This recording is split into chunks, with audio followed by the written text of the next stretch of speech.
sampaikan di dalam Al-Quran. Duribat alaihim dhillah aynama tuqifu illa bihablillah wa hablum minan nas.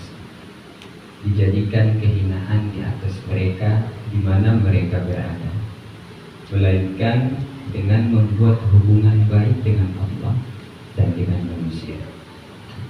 Maka dalam hal ini Abuya mengangkat ajaran tasawuf dan kesufian, kemudian menawarkan kepada kita ajaran ini supaya kita dapat menjalani kehidupan sesuai dengan apa yang diinginkan Allah dan Rasulnya, dan juga kita dapat menjalani kehidupan ini dengan damai, tidak terjadi perpecah belah, tidak terjadi permusuhan di mana-mana yang membuat kita dengan yang lain itu menjadi saling marah atau saling bermusuhan.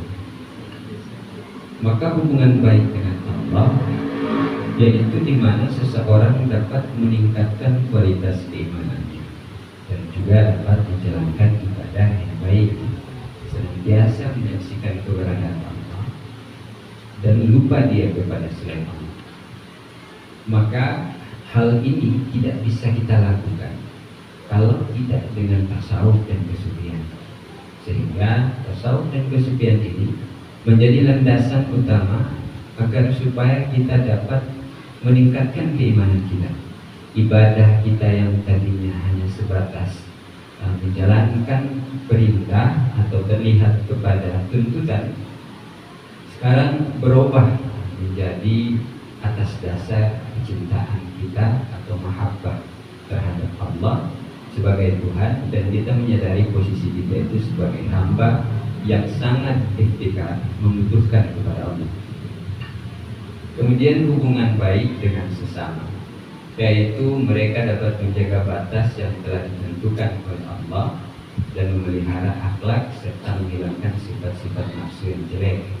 Yang ini merupakan penyebab terputus silaturahmi antara kita dengan sesama. Sekali lagi, hubungan baik dengan manusia ini tidak akan terjadi kalau tasawuf dan kesufian tidak kita ketahui dan kita amalkan. Maka kalau misalkan ajaran tasawuf dan kesufian ini bisa berada di mana-mana, maka kerusakan-kerusakan yang terjadi di muka bumi ini itu akan hilang. Baik kerusakan itu disebab oleh kita sendiri atau kerusakan itu datangnya dari Allah. Sebab kita dapat melakukan hubungan yang baik dengan Allah, Allah telah mencintai kita, dan kita dapat berhubungan baik dengan makhluk dan makhluk dapat mencintai kita. Maka kerusakan-kerusakan yang ada di dunia ini itu perlahan-lahan tidak ada, sebab kita sudah menjadi manusia yang baik dan benar di mata Allah. Dari itu, sebagai peringatan bahwa akidah itu berdasarkan kepada akal, hakikat atau kesufian berdasarkan kepada iman. Orang yang tidak paham dengan kesufian atau hakikat, maka imannya belum sempurna, karena kesempurnaan iman tidak dapat dicapai oleh akal atau akidah, sebab masih didatangi oleh waham atau peraturan. Makanya kita yang sudah berakidah, sudah memahami pengertian-pengertian yang ada di dalam ilmu tauhid, tapi kita masih ragu dengan ketentuan Allah. Kita ragu dengan rezeki, kita ragu dengan pekerjaan kita, dan ragu dengan hal-hal yang pada dasarnya itu merupakan kudrat dan iradahnya Allah. Sehingga di dalam suhufnya Nabi Musa itu dikatakan, ajibtu liman aikana al-fadri rumah yang sibir. Aku heran kata Allah terhadap orang-orang yang meyakini dengan ketentuanku, dengan takdirku, tetapi dia bersusah payah. Artinya seolah-olah rezeki itu didapatkan atau hasil dengan usaha yang kita lakukan, padahal rezeki itu merupakan pemberian daripada Allah.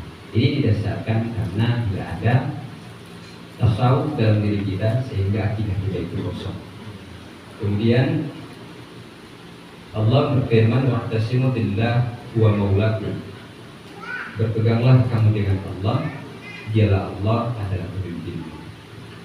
Maka Maka dalam hal ini sebagaimana disampaikan oleh Allah, "Ihdam ya dunia ihdam man karamani wastaqdam man karamaka."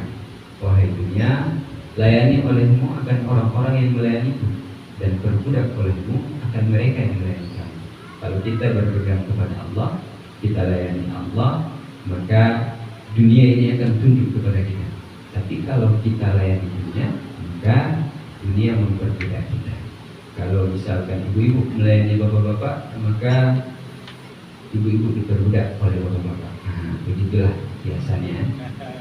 Kemudian Allah mengatakan, "Watabattal ilaihi tabtilan." Dan putuskan olehmu atau kosongkan olehmu selain Allah keseluruhannya di dalam hatimu. Dan supaya kita dapat bersama Allah, maka kita putuskan selain Allah. Supaya kita hidup bersama Allah, dapat berakhlak dengan akhlaknya Allah. Mungkin itu saja yang bisa kami sampaikan, dan nanti akan didengarkan dan dijelaskan kepada wali dan para yang lain. Assalamualaikum warahmatullahi wabarakatuh. Dan terima kasih kepada guru kita, Guru Pemuda Almi yang telah mensyarahkan dan juga banyak mendengar syarahan itu langsung dari Abuya. Mudah-mudahan